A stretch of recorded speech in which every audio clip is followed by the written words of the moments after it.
Good vibes to you, my friend. We should shame people sa mga maling ginagawa nila. Pero di ko mapigilang hindi tumingin sa comment section eh. At may isa lang. Komentar na medyo nagpantig sa paningin ko eh. Pero itong next statement ni Ai masasabi kong I would disagree with her. So anong ginawa ni Jesus? Panginoong Jesus. Yumuko siya. Nagsulat-sulat sa lupa. Chill lang siya. Bahala kayo dyan. Sulat-sulat lang ako dito na ano.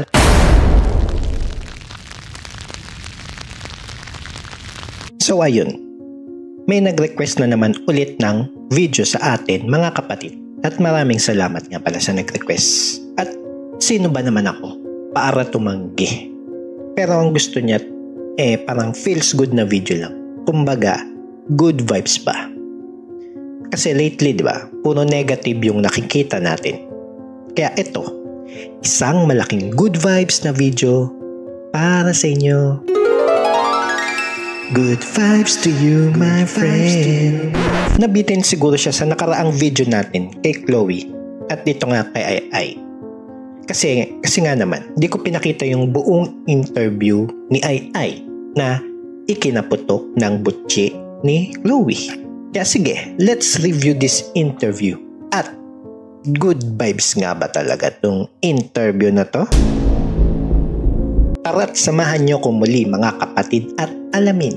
At sa hulihan nitong video pag-usapan din natin ng konti lang naman. Si Yulo.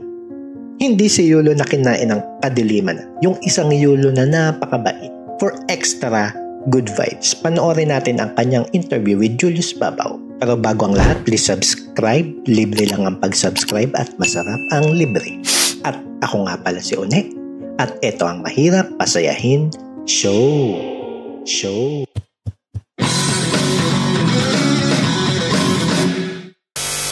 the context. Itong si Ai ay nasa isang event yata to. At yung mga panahong ito ay kaputukan ng issue ni Chloe at ng nanay niya. Kaya tinanong si Ai ng reporter. Marahil siguro si Ai ay isa ding nanay. Kaya naisip ng reporter na tanungin siya kung ano yung masasabi niya about sa issue ni Chloe at ng nanay niya. At ito ang sagot ni Ai. Chloe na lang. Ano ba? Girl! Simula talaga. Girl, huwag maawayin ng nanay. Diba? Huwag maawayin ng nanay. Kasi, nanay yan eh. Kung wala yung nanay niya, wala kang darling ngayon. Kaya girl, huwag mo siyang aawayin. Tama naman. Diba? Tama naman yung sinabi ni Ai. At sa tanggapin man o hindi ni Chloe, kung wala yung nanay ni Kaloy, wala rin talaga naman si Kaloy na pinakamamahal niya. At ito pa sa case nila, malamang sa malamang to. Kung anong ugali meron tong si Kaloy ngayon na nagustuhan ni Chloe, there's a high chance na yung nanay ni Kaloy ang nag-impluensya nun at naghubog sa kanya. Pero oo, uunahan ko na kayo. There's a chance also na may masamang ugali na nakuha si Kaloy na galing dito sa nanay niya. But it's unfair to discredit her sa magagandang bagay na nakuha ni Kaloy sa nanay niya. Diba? Pero ang point ko naman dito is yung buong pagkatao ni Kaloy na I would assume na nagustuhan ni Chloe at yung hindi lang yung pera ni Kaloy. Malaking part nun dahil sa pagpapalaki sa kanya ng nanay niya na inaaway na nila ngayon. Tama ba yun? Pero itong next statement ni Ai masasabi kong I would disagree with her. Bakit? Tingnan natin. Asawa girl. Girlfriend ka pa lang. Pag-asawa ka na pwede. Pero pag girlfriend girl, huwag mo na awayin kasi alam mo naman ang mga mommy, di ba? Isa yan sa way na magiging harmonious ang inyong relationship. Ano sabi mo yan sa anak mo? Sabi niya, okay. Wag awayin since hindi ka pa asawa. Totoo naman yun. It will create a good foundation kumbaga sa pagsasama nyo. If ever talagang ikakasal ka dyan sa boyfriend mo, it will create a good foundation between you tsaka dun sa future in-laws mo. It's a good advice. Pero I disagree sa part na pag asawa ka na, pwede nang awayin. Hindi pa rin. Hindi pa rin ay. Lalo na nga na dapat hindi mo na awayin kasi pag asawa ka. Kasi bakit? Kasi parang nanay mo na rin yan technically, di ba? Mother-in-law nga yung tawag. Mother na rin, pero in-law nga lang. Di ba? Ang trato mo dapat dyan sa nanay ng asawa mo ay parang same na rin sa trato mo sa nanay mo. Pero well, since siguro nga pala ay hindi maganda ang trato ni Chloe sa nanay niya, kaya ganun din yung trato niya sa nanay ni Kaloy. Well, kayo na mag-decide kung sino yung may problema dito sa case ni Chloe. Pero generally speaking, let's not antagonize yung mga in-laws natin. Kasi nga, sila yung dahilan kung bakit nandyan ngayon yung napangasawa mo at kung anong merong pagkatao meron yan. Kung nangangailan man sa inyo yung mga in-laws nyo, concern lang yung mga yan. Buti nga concern, di ba? Baka saka wag niyong ugaliin yung ang bilis niyong ma-offend. Na-offend agad. Pang mahinang nila lang na mindset yan, di ba? Pag may sinabi sa inyo mga in-laws nyo na pangaral, suggestions, offended na agad. Be thankful for it and evaluate yourself. Bakit nila sinasabi sa inyo yun? Baka nga naman kasi may mali sa ginagawa nyo, di ba? Di kung wala, di okay. Pero kung dadamdamin nyo yun, bibigyan nyo lang yung sarili nyo ng sama ng loob. Ito kasi ito yung mga nakikita kong problema ngayon sa mga kabataan. Alam nyo yung kung ano yung tawag din dito sa pride. Nakala nila, kasi mga kabataan alam na nila ang lahat. Yung kaya ayaw na nila tumanggap ng mga pangaral sa mga in-laws, matatanda. Iniisip nila na hindi sila naiintindihan ng matatanda, pinagdadaanan nila outdated na daw yung mga paniniwala ng mga matatanda, di ba? Diyan kayo nagkamali. Akala nyo lang yun. Pero almost all the time, the same lang naman yung mga pangyayari sa buhay natin. Ang mga pinagdadaanan ngayon ng mga kabataan, pinagdaanan na rin ng mga matatanda yan. Akala nyo lang hindi. Mas matindi pa nga sa ibang matatanda Kasi yung iba nakaranas ng gera. Diba? Walang masyadong technology. Di tulad ngayon. Tsaka mas mahirap na buhay. Kaya huwag niyong babaliwalain yung mga pangaral nila. Kahit ako kahit mukha kong madaming alam dito nasabi ko lang mukha kasi konti pa lang talaga yung alam ko kumbaga medyo mahilig lang ako magbasa-basa tsaka manood ng kung sino-sino dito sa internet. Pero yun nga, kahit mukhang marami akong alam sa buhay kapag may nangaral sa akin na matanda, nakikinig lang ako. Kahit alam kong mali na yung sinasabi niya, pinapakinggan ko lang siya. Tapos natanong ko sa sarili ko, ba't kaya nasasabi niya yun?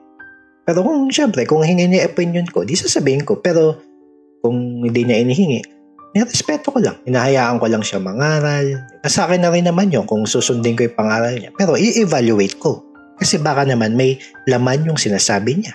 Diba? Sayang din yung matututunan. Pero kung sarado yung isip mo na dahil pinangangaralan ka ng matanda, sayang. Kung paano kung okay pala yung sinasabi niya sa'yo. Diba? Sayang. Nasayang yung opportunity na may natutunan ka sana. Pero syempre, may pa rin yan, linya. Pag lang magiging bastos. Yun lang para sa pag nag-start na maging bastos, doon na parang hindi na ako papayag. Pag ang sasagot na. So, ayun. So, yun lang yung hindi ako agree dito kay Ay. Pag asawa mo na, dapat lalo mong irespeto ang mga in-laws mo. Kasi nga, technically, magulang mo na rin yan. Kung anong klaseng respeto ang binibigay mo sa magulang, ganun din sanang respeto ang ibigay mo sa in-laws mo. Kung paano sila makasama sa magiging in-laws nila. Oo, syempre. Syempre, sasabi ko, anak ka, ganyan. Dapat marunong ka magluto. O dapat parati, tutulungan mo yung mga in-laws mo. Na ganyan, kunyari magluluto. Tapos ikaw yung kailangan parati kami po. Opo, ganyan. Magalang ka rin. Kasi, magulang yun ng asawa mo. Dapat i-respect mo. So, ayun rin pala yung sinabi niya sa huli na itinuturo niya daw sa mga anak niya. So, overall, di ba? Good vibes. Good vibes siya mga kapatid, di ba? Good vibes to you, my friend. Pero di ko mapigilang hindi tumingin sa comment section eh. At may isa lang komentar na medyo nagpantig sa paningin ko eh. Medyo, bawasan ko lang ng konti yung good vibes ng video na to. Ito kasi sabi niya eh, nakapantig ng paningin eh. Pinakaunang comment pa to eh. Sabi ni Lerma Mirna, hindi ka nakakatulong ay. Lalo mo lang pinalalala sitwasyon nila. Dapat inaayos mo problema in a nice way para magkasundo na sila. So please stop na mga basher, wala kayong mapapala dyan. Sabi nga ni Jesus, kung sino ang walang bakas ng kasalanan, ang siyang unang bumato. Tama ba to? In a nice way daw. Ano pa bang mas in a nice doon sa sinabi na ay? Maayos na nga yung pagkakasabi nun eh. Kumpara sa iba, di ba? Para nga sa akin, di ba? Paanong nice pa ba yung gusto mo? Saka bakit kailangan in a nice way? Hindi naman tumatalab yung nice na yan. Kaplastikan lang yan. Oh no! O nga, para sa akin, that we should shame people sa mga maling ginagawa nila. Ibalik natin yun. Paano ko nasabing hindi tumatalab tong nice na? Kasi dati, we used to shame people in our community, di ba? Kapag may hindi magandang inasal. So ang nangyayari, ginagawa nating lahat para hindi tayo maging kahiyahiya sa mga mata ng ibang tao. Lalo ng mga tatay natin, di ba? Mga tatay natin, di ba? Huwag kang gagawa ng ikahihiya ng pamilya natin. Ganun yung mga sinasabi sa atin, di ba? We teach our children to conduct properly in public. Para hindi mabigyan ng kahihiyan ang pamilya. Malaking bagay sa atin yun. Malaking bagay, lalo na sa mga tatay. Malaking bagay ang kahihiyan sa pamilya noon. And ang mga Kristiyano lalo. We used to shame this orderly conduct sa society. At yung mga pare, di ba? Nihiya nila yung mga yan. Yung mga pasaway sa society dati. Pero, since nung nag-start na tayo na hindi napansinin itong mga, kasi kailangan na daw natin maging nice, hindi na natin pinapansin yung mga immoral conducts, disorderly conducts, hinahayaan na lang natin. Dumadami na yung makakapal yung muka. Lalo na dito sa social media. So, simula nung ginawa natin yun, anong nangyari ngayon? Wala nang bumababa na yung mga church attendance, di ba? Mga ganitong pag-uugali ni Chloe, may umiidolo na. Dumadami na yung mga mahihinang lalaki na katulad ni Kaloy. Mga pa-victim. Konting hirap lang sa buhay, nagre-reklamo na. Biktima na. We are already on a moral decline. Moralidad natin, pababa na ng pababa. Yan yung epekto ng pagiging nice na yan, tsaka political correctness. Nagiging walang hiya na ang mga tao. Makakapal na yung mga muka. Kasi, niisip nga nila, magiging nice naman daw yung mga tao sa kanila kahit anong gawin nila. Nangyari. At ito itong passage na ito sa Bible na gasgas na laging ginagamit ng makakasalanan para hindi sila kasi mahusgahan. Nagamit lagi itong passage, itong verse na to. Sabi raw kasi ni Jesus na kung sino ang may kasalanan at hindi nagkasala kailanman ay siyang unang bumato sa babaeng nangalon niya. Ito yung verse na lagi nilang binabato sa mga Kristiyano para hindi sila husgahan. Pero hindi naman nila alam yung context nitong passage na to, itong verse na to. Kung ano ba yung kwento nito. Ano mga ba yung context nito? Habang nagtuturo si Jesus sa templo, ay biglang dumating ang mga Pariseyo. May dalang babaeng nagkasala ng pangangalunya. Ano ba yung pangangalunya? Adultery. Mga nanlalaki. Bakit kay Jesus nila dinala? Kasi nga, it's a trap. Diba? gusto nilang mahulog si Jesus sa patibong nila. Patibong ito para sa Panginoong Jesus para magamit laban sa kanya ng mga Pariseyo. Kasi ang sabi sa batas ni Moses na pag may nahuling babaeng nangalunya ay dapat pagbabotohin. Since dinala kay Jesus ito, it became a dilemma for him. Kasi kahit anong piliin niya, mapapasama siya. Kung piliin niyang ipatupad ang batas ni Moses na pagbabotohin ng babae, sasama ang tingin niya sa kanya kasi ang tinuturo niya lagi ay forgiveness and love. Diba? Hindi lang yun. Pwede siyang makasuhan sa batas ng Romano. Kasi sa batas ng Romano ang isang Hudyo na tulad ni Jesus ay bawal magpataw ng parusang kamatayan. Yung mga Romano lang yung pwede. Kaya nga, di ba, dinala siya kay Pontius Pilate. Ngayon, kapag pinili naman ni Jesus ay kabaliktaran na huwag pagbabotohin ng babae. Sinabi niya sa mga tao, patawarin na lang natin siya. Papangit din yung tingin sa kanya kasi tataliwas siya sa batas ni Moses. Na, kumbaga, kasi kung binasa nyo ang Lumang Tipan, ang Old Testament, most sa batas ni Moses ay galing din sa Diyos Ama. So kapag hindi niya sinabing pagbabatuhin niyo ang babae, parang tumaliwas na rin siya sa Diyos Ama nun. So anong ginawa ni Jesus? Panginoong Jesus, yumuko siya. Nagsulat-sulat sa lupa. Chill lang siya. Bahala kayo dyan. Sulat-sulat lang ako dito na ano. Walang nakakalam kung anong sinulat niya. Walang pressure sa Panginoon yan. Habang yung mga tao naghihintay ng Hihintay sila. May sasabihin ito. Naghihintay mga tao ng sagot sa Panginoon. Pero si Jesus, sulat. Chill, walang pressure. Pero siyempre, naghihintay pa rin mga tao, ayaw talaga nila mag-alisan. Tumayo na ngayon ang Panginoong Jesus. Sabi niya, eto na, sinabi niya na, ang favorite verse nyo. Na kung sino man sa inyo ang hindi nagkasala o walang kahit anong pagkakasala sa buhay niya, ay siyang unang bumato. Sabay yumuko ulit, Panginoon, at nagsulat-sulat ulit sa buhangin. Habang nagsusulat-sulat siya, yun, unti-unti nang nag-alisan ang mga tao.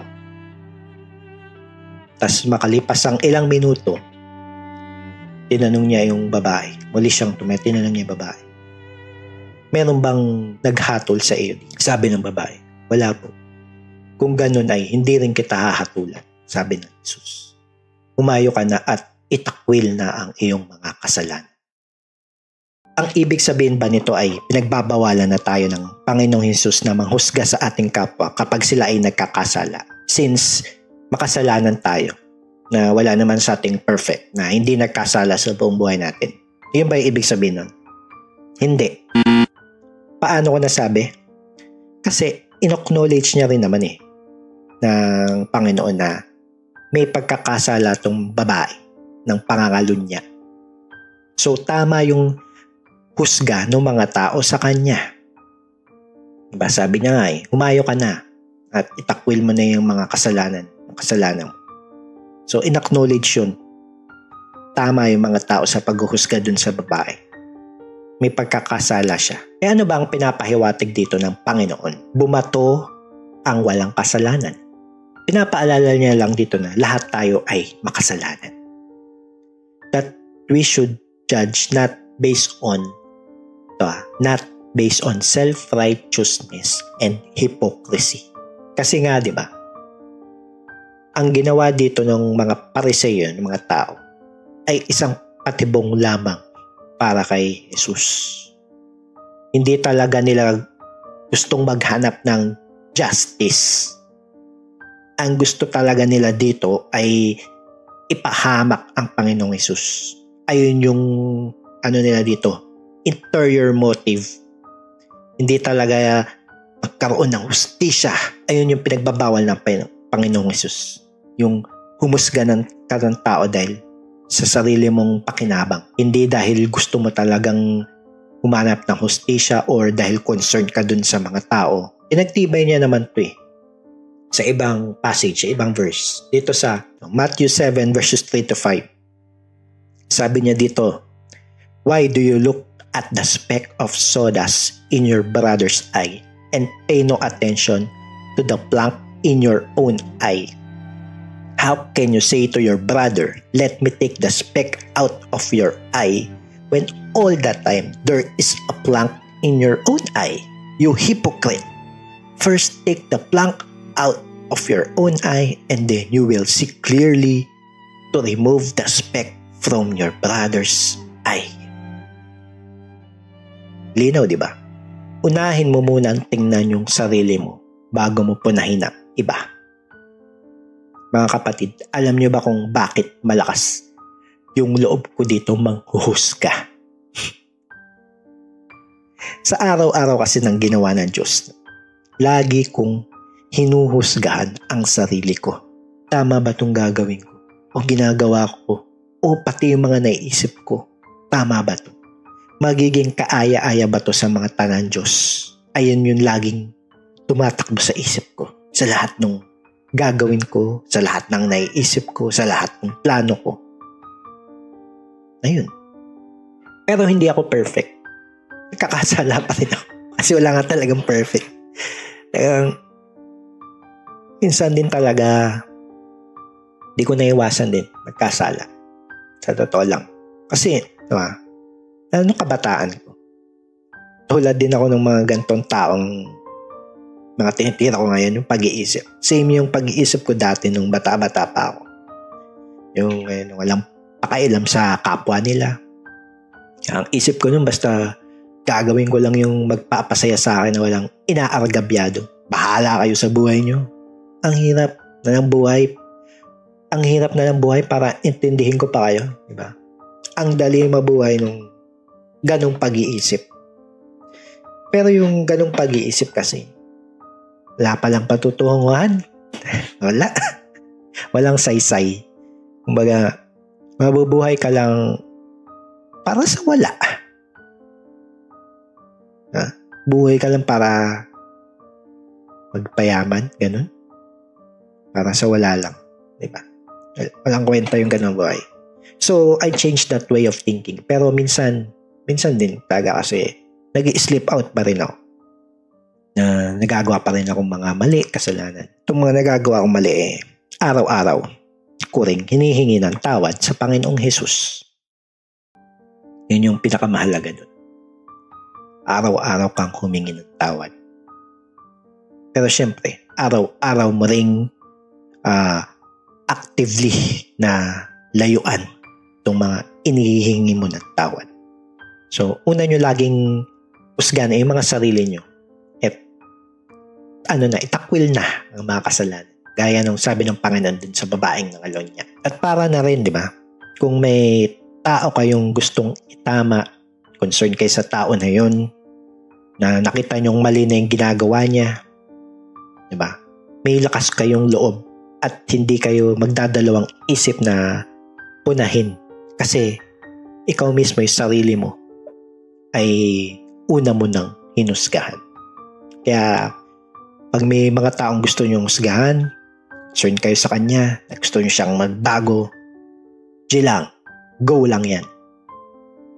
Sabihin nyo sa kanya kung ano yung mali niya, kung ano yung sabi ng Panginoon, yung sabi sa magandang balita. Go. Good vibes pa rin ba tayo mga kapatid? Pasensya na, baka nabawasan yung good vibes. Pero ito, kung gusto nyo talaga na uumapaw na good vibes, I suggest na panoorin nyo itong si Yulo. Hindi si Yulo na nasa kadiliman ngayon. Hindi itong si Eldro Yulo, kapatid niya. Sa interview niya with Julius Babaw. Ano yung pinakamalaking bagay na nabili mo sa sarili mong pera? Pinakamalaking bagay? That made you really happy? Hindi po siya bagay. Ano? Hindi ko po siya binili. Ano yun? Natanggap ko lang po siya. Ano yun? Ano yung natanggap mo? Yung family ko po. Okay. Kaya kahalaga sa'yo yung pamilya? Grabe, di ba? Grabe tong batang Lodi. 16 years old pa lang yata to. Pero grabe na yung pananaw niya sa buhay. Ganong klaseng pananaw dapat yung kumbaga ini-embody ngayon ng mga kalalakihan natin. At 16 years old, hindi siya nagpapabiktim. Grateful sa family. And ang habol niya agad is to leave a good legacy. Hindi ko na iisa-isahin dito sa video. Panoorin nyo na lang kasi good vibes, grabe talaga yung interview na to. Ang daming matututunan lalo na sa mga kabataan. Ito dapat yung iniidolo natin eh.